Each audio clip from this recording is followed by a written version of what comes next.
warahmatullahi wabarakatuh. Waalaikumsalam warahmatullahi wabarakatuh. Hai sahabat RAM, bertemu lagi bersama kami dalam sosialisasi edukasi hukum dalam channel RAM Law Office Official. Kali ini ada pertanyaan datang dari sahabat RAM tentang jual beli di media sosial. Harga barangnya tidak sesuai dengan yang ditampilkan. Misalnya di marketplace Facebook menampilkan harga Rp8.000, tetapi ketika ditanyakan kembali harganya berbeda. Lantas bagaimana penjelasan dan pandangan hukum dari hal tersebut nih Bang? Baik, bismillahirrahmanirrahim. Assalamualaikum warahmatullahi wabarakatuh. Terima kasih sahabat RAM Law Official dimanapun berada atas atensi masih mengikuti channel RAM Law Official sampai dengan tahun 2023. Tahun 2023 ini doa kita tetap positif dan insya Allah kita semua dimanapun berada tetap sehat dan semakin sukses, bahagia dan berkah. Amin.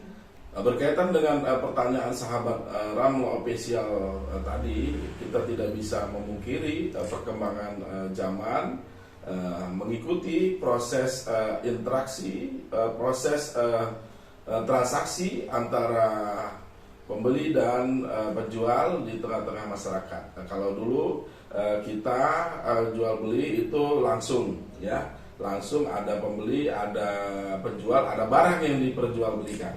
Kalau sekarang dengan teknologi yang canggih di era teknologi saat ini, maka perubahan itu sangat drastis.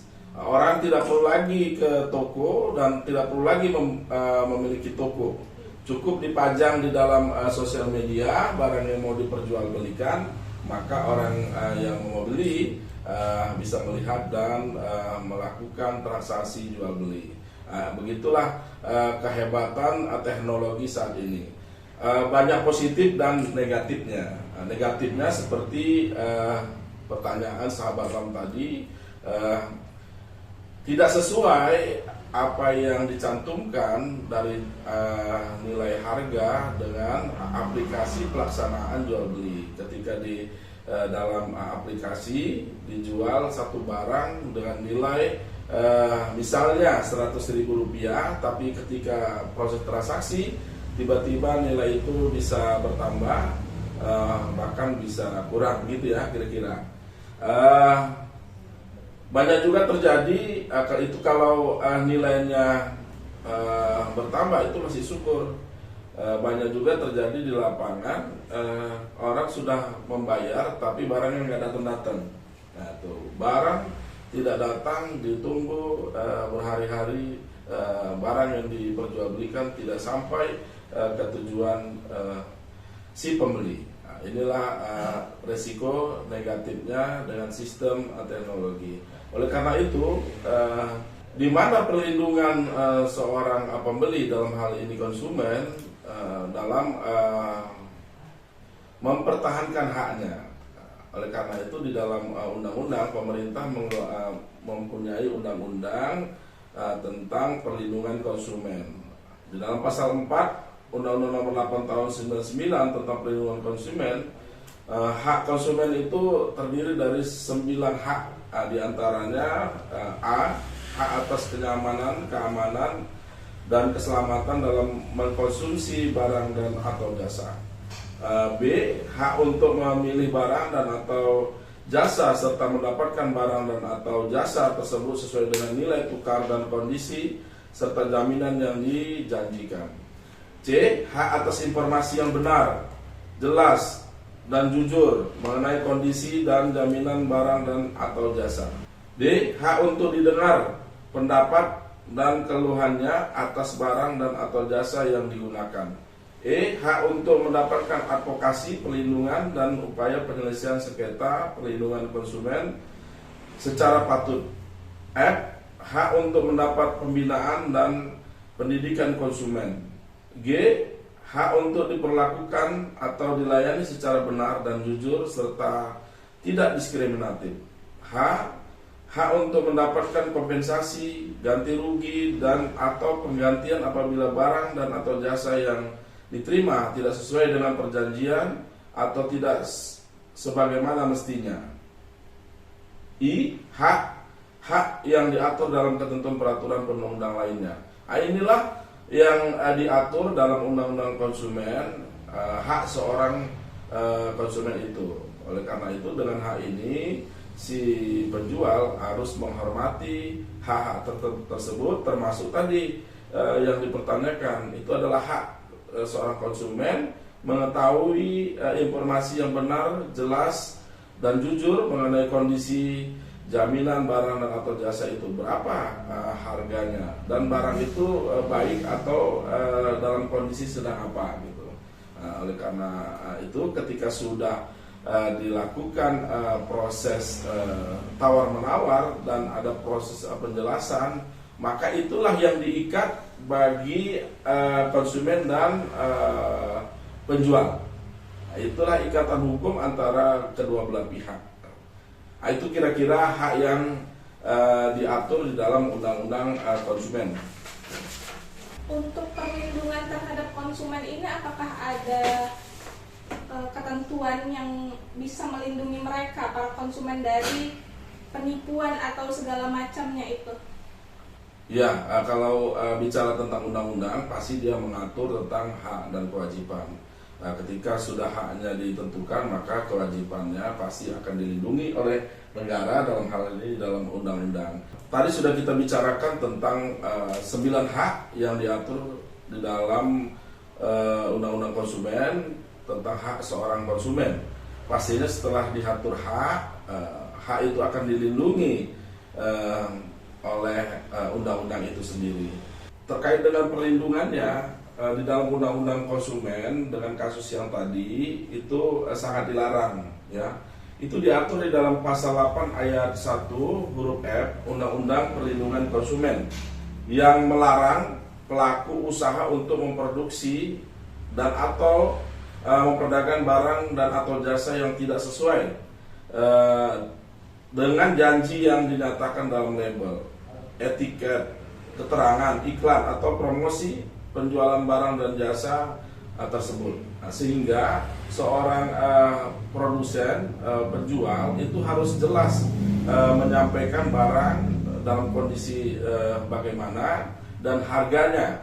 Jadi harga itu harus sesuai aplikasinya, pelaksanaannya. Ketika di dalam kontennya dijual Rp100.000, maka pelaksanaannya harus Rp100.000. Kalau itu tidak terjadi, maka dia melanggar hak konsumen di dalam undang-undang konsumen itu sendiri. Terkait itu, apa konsekuensinya? Konsekuensinya di dalam pasal 4 huruf H Undang-Undang Perlindungan Konsumen, konsumen itu berhak mendapatkan kompensasi, ganti rugi dan atau penggantian apabila barang dan atau jasa yang diterima tidak sesuai dengan perjanjian atau tidak sebagai mestinya. Jadi seorang konsumen itu berhak meminta ganti rugi, gitu Bu Rama.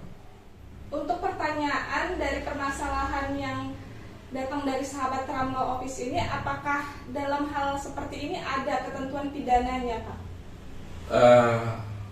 Baik, di dalam undang-undang konsumen itu selain ganti rugi, aspek pidananya pun dapat diterapkan kepada produsen, ya, atau penjual yang tidak memenuhi hak-hak konsumen di dalam undang-undang konsumen tadi yang 9 tadi.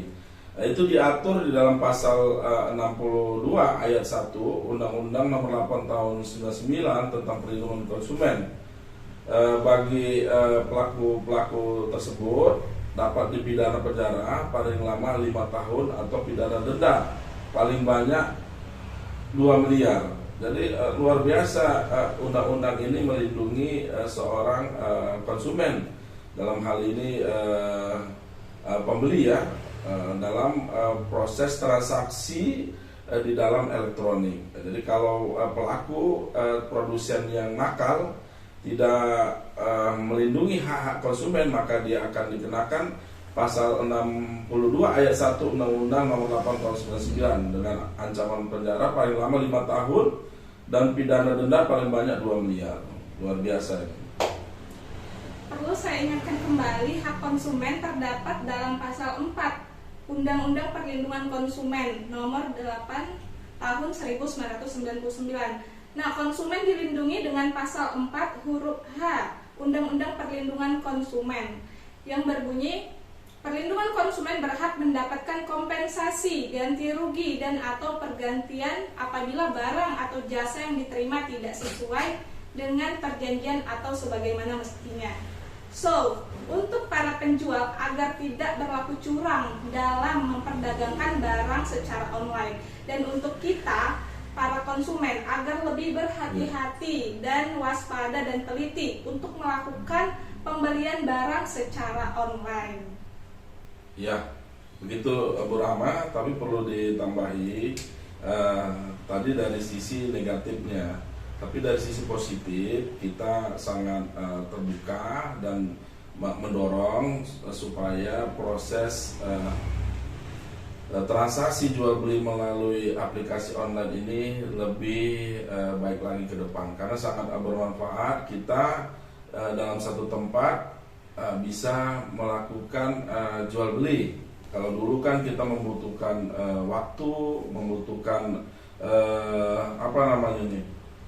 alat untuk ke suatu tempat. Sekarang kita dengan melalui aplikasi bisa membeli apapun sebagai kebutuhan kita, menjadi efisien dan waktu kita tidak terbuang. Tapi itu ini bisa berkesinambungan atas dasar trust, kepercayaan antara penjual dan pembeli. Ini dapat dilakukan kalau masing-masing pihak saling menjaga kepercayaan. Kira-kira itu, Bu Rahma. Baik, terima kasih sahabat RAM dimanapun berada atas pertanyaannya pada kesempatan tahun pertama 2023. Mudah-mudahan pertanyaan ini menjadi semangat bagi kita semua, dan aplikasi jual beli di Indonesia semakin baik, dan ini menjadi contoh di negara-negara luar. Baik, terima kasih sahabat RAM di Ramlo Official dimanapun berada atas pertanyaan di tahun pertama 2023. Mudah-mudahan pertanyaan ini menjadi semangat kita semua, sehingga konten Ramlo Official ini lebih baik lagi di tahun-tahun terdepan. Dan kita mendorong supaya aplikasi jual beli melalui aplikasi ini semakin baik dan menjadi contoh oleh negara-negara luar. Kami dari Ramlo Official mengucapkan terima kasih sekali lagi. Mudah-mudahan konten Ramlo Official ini selalu dibutuhkan oleh masyarakat dimanapun berada.